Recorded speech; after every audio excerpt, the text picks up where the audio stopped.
Apakah teman-teman tahu mengenai sistem ekskresi? Yuk, simak baik-baik penjelasannya. Kita masuk pada bab pengertian sistem ekskresi. Sistem ekskresi adalah sistem dalam tubuh manusia yang berfungsi untuk mengeluarkan zat-zat, sisa metabolisme, dan racun yang tidak lagi diperlukan tubuh. Proses ini penting untuk menjaga keseimbangan cairan tubuh, pH, tekanan darah, serta menghindari penumpukan zat berbahaya. Organ utama dalam sistem ekskresi manusia meliputi ginjal, kulit, dan hati. Fungsinya sebagai berikut: menjaga keseimbangan cairan dan elektrolit tubuh, mengeluarkan zat beracun atau berbahaya dari tubuh, menjaga stabilitas pH, darah. Organ-organ apa saja yang berperan dalam sistem ekskresi? Organ-organ pada sistem ekskresi yaitu terdiri ginjal, hati, kulit, paru, dan juga usus besar. Akan tetapi kami akan menjelaskan 3 organ yang terlibat sistem ekskresi, yakni ginjal, hati, dan kulit. Mari kita kupas tuntas peran-peran mereka. Pertama-tama kita masuk pada organ ginjal. Ginjal adalah organ utama dalam sistem ekskresi yang berfungsi untuk menyaring darah dan menghasilkan urin. Ginjal berbentuk seperti kacang dengan panjang sekitar 10–12 mm dan terletak di kedua sisi tulang belakang di bawah tulang rusuk. Setiap ginjal memiliki lebih dari 1 juta unit penyaring yang disebut nefron. Struktur ginjal: 1. Korteks renalis. Korteks ginjal, lapisan terluar ginjal, mengandung nefron, unit penyaring utama ginjal, berfungsi menyaring darah dan menghasilkan filtrat awal urin primer. 2. Medula renalis, ginjal bagian dalam ginjal, terdiri dari piramida ginjal. Piramida ginjal berisi tubulus ginjal yang mengumpulkan dan memproses filtrat menjadi urin. Di antara piramida terdapat kolumna ginjal tri. Renalis panggul ginjal berfungsi sebagai tempat penampungan urin sebelum dialirkan ke ureter, terhubung dengan ureter yang mengalirkan urin ke kandung kemih. Proses pembentukan urin dengan ginjal.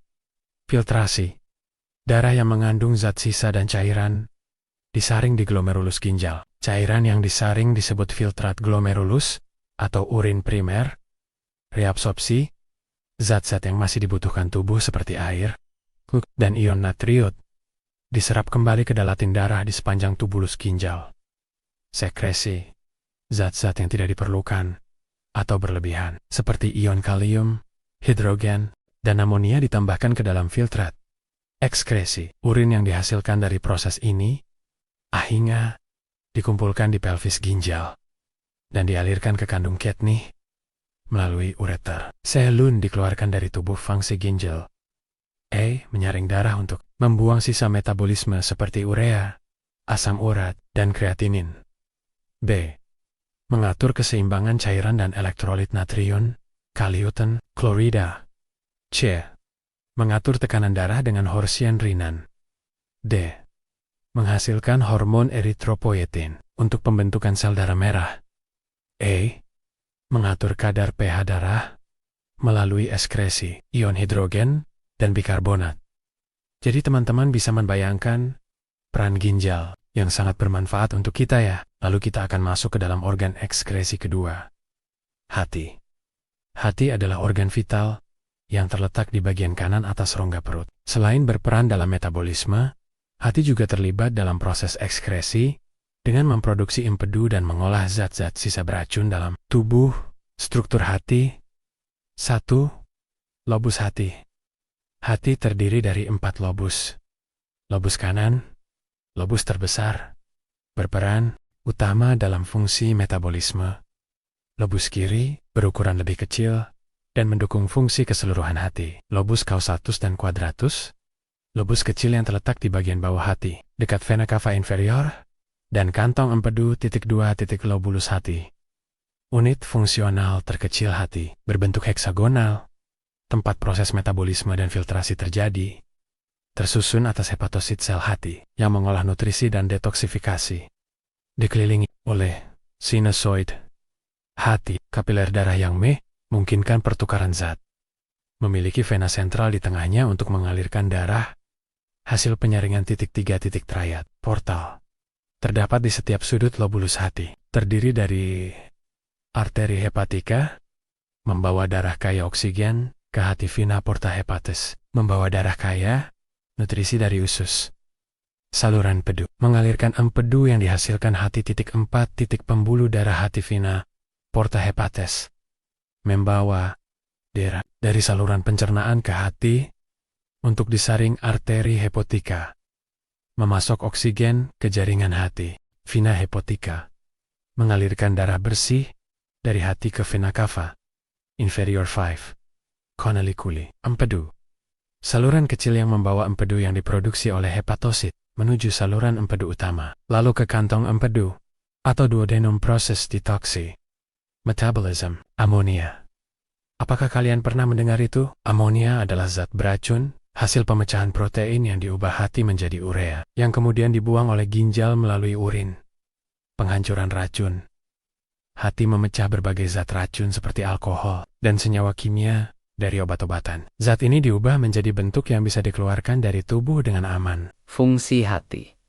Detoksifikasi. Hati bertanggung jawab untuk mengolah zat-zat racun yang masuk ke tubuh, seperti alkohol dan obat-obatan. Zat racun ini kemudian diubah menjadi zat yang lebih aman atau lebih mudah dikeluarkan oleh ginjal, penguraian, zat sisa. Hati memecah hemoglobin yang sudah tua atau rusak menjadi zat sisa bilirubin. Bilirubin ini kemudian dikeluarkan melalui empedu ke dalam usus dan akhirnya dibuang bersama feses. Produksi empedu. Hati memproduksi cairan empedu yang disimpan di kantong empedu. Empedu berfungsi dalam proses pencernaan lemak, tetapi juga mengandung zat esa metabolisme seperti kolesterol dan bilirubin yang dikeluarkan melalui usus. Yang ketiga adalah kulit. Tebak, mengapa kulit bisa menjadi organ ekskresi pada tubuh manusia? Aku akan menjelaskan. Kulit adalah organ terbesar pada tubuh manusia dan memiliki fungsi ekskresi melalui kelenjar keringat. Kulit juga berperan penting dalam regulasi suhu tubuh, perlindungan terhadap infeksi. Dar sebagai indera peraba. Fungsi kulit mengeluarkan keririgat.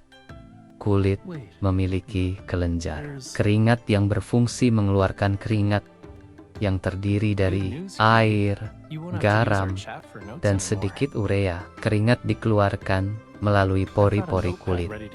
Pengaturan suhu tubuh ketika tubuh terlalu panas. Kelenjar keringat akan aktif menghasilkan keringat. Proses penguapan keringat dari permukaan kulit membantu mendinginkan tubuh. Pengeluaran racun selain air dan garam. Kulit juga bisa mengeluarkan racun dan sisa metabolisme seperti urea dalam jumlah kecil. Struktur kulit. 1. Epidermis lapisan terluar.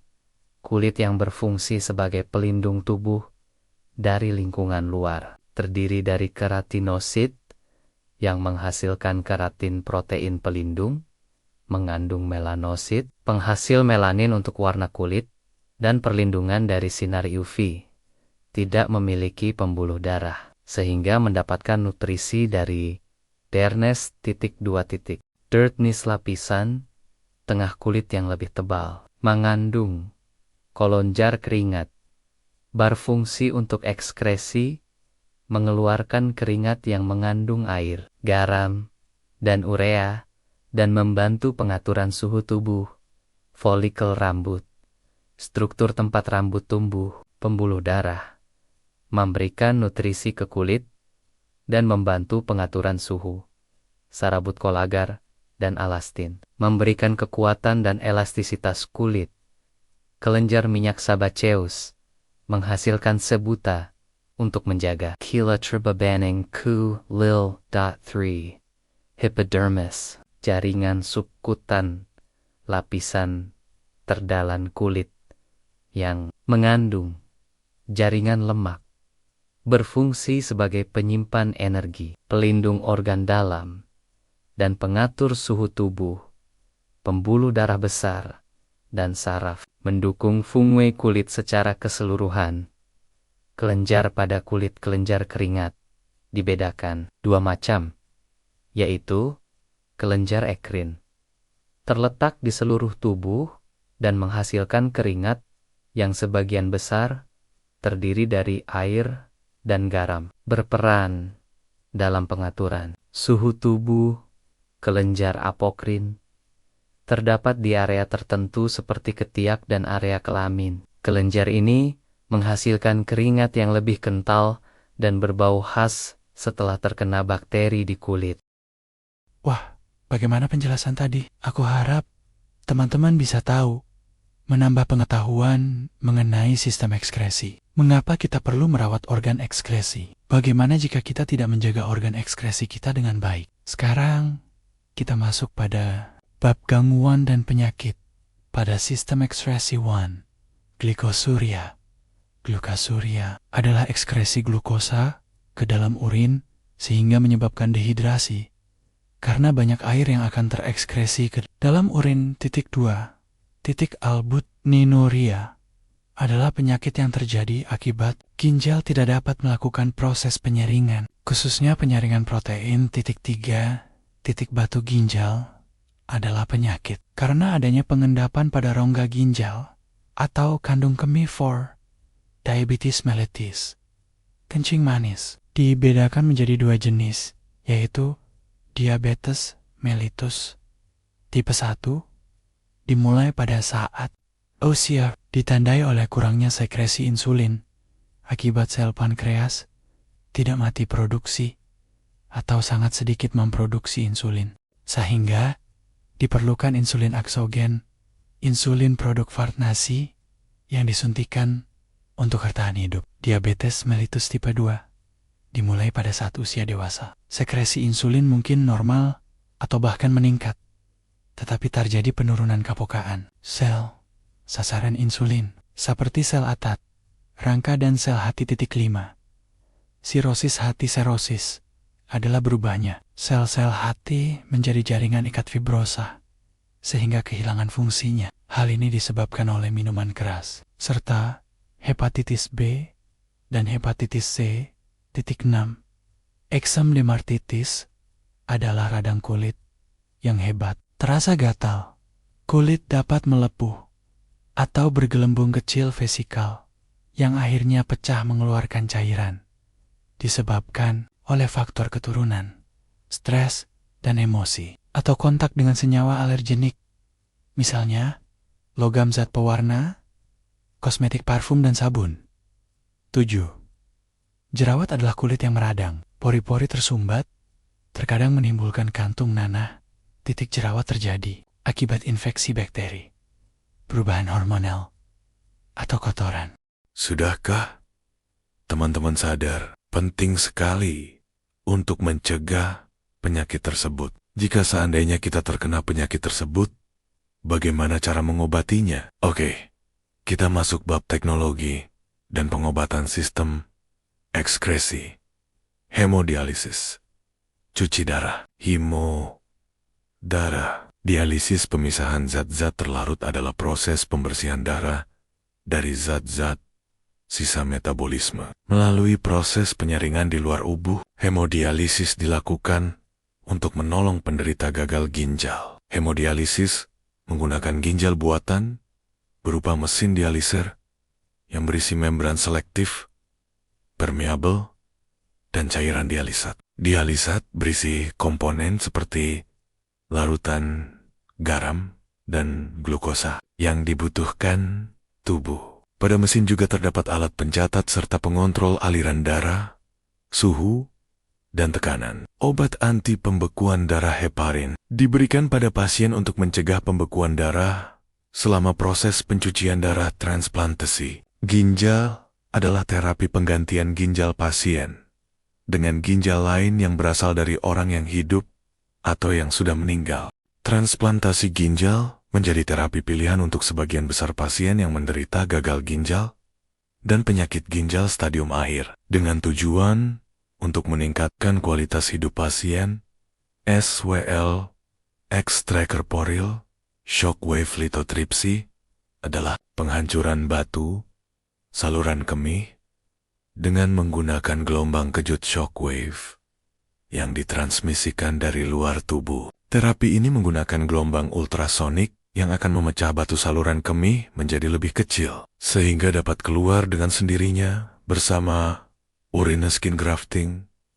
Cangkok kulit adalah tindakan memindahkan sebagian atau seluruh ketebalan kulit dari donor ke resipien yang membutuhkan. Kulit yang digunakan dapat berasal dari diri sendiri atau orang lain. Pada umumnya, kulit donor diambil dari paha, pantat, punggung atau perut. Cangkok kulit bertujuan untuk penanganan luka bakar yang parah dengan area luka yang luas. Sudah tahu, kan resikonya jika kita tidak merawat organ ekskresi dengan baik? Tentu saja, pengobatan di atas memerlukan biaya yang besar dan perlu waktu. Ada pepatah mengatakan, lebih baik mencegah daripada mengobati. Nah, yuk sama-sama kita rawat organ ekskresi kita. Bagaimana caranya? Bab terakhir, upaya menjaga kesehatan sistem ekskresi. Polakan hidup sehat, konsumsi makanan bergizi, dan rendah garam. Hindari makanan berlemak tinggi yang bisa membebani hati. Cukup minum air. Membantu ginjal bekerja optimal. Olahraga teratur. Membantu detoksifikasi melalui keringat. Hindari rokok dan alkohol. Mencegah kerusakan pada hati dan paru-paru. Kesimpulannya ialah sistem ekskresi merupakan mekanisme tubuh yang sangat penting untuk membuang zat sisa metabolisme, racun, dan kelebihan cairan, sehingga menjaga keseimbangan fungsi tubuh secara keseluruhan. Sistem ini melibatkan berbagai proses yang saling mendukung, seperti penyaringan darah, detoksifikasi, pengaturan cairan, elektrolit, serta pengeluaran zat sisa melalui urin, keringat, dan empedu. Dengan proses ini, tubuh dapat mempertahankan kestabilan lingkungan internalnya, homeostasis, untuk mendukung kerja organ-organ vital dan menjaga kesehatan secara keseluruhan.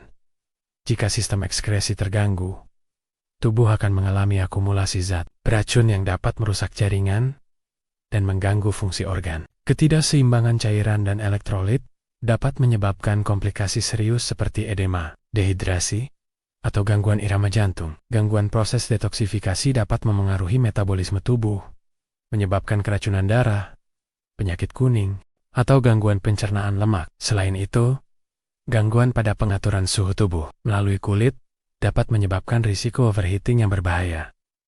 Keseluruhan fungsi sistem ekskresi sangat mendukung kehidupan dengan membuang zat yang tidak lagi dibutuhkan oleh tubuh dan menjaga kestabilan sistem internal. Oleh karena itu, menjaga kesehatan organ-organ yang terlibat dalam sistem ekskresi melalui pola hidup sehat, asupan cairan yang cukup, dan pemeriksaan kesehatan secara berkala sangatlah penting untuk mencegah gangguan dan menjaga keseimbangan tubuh. Semoga materi ini bermanfaat bagi kita semua. Thank you, and see you next time.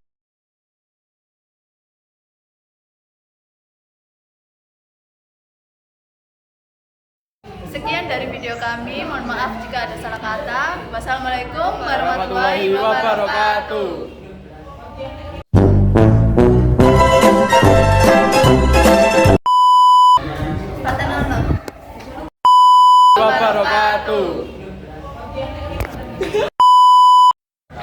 Sekian dari materi kami. Apa ya?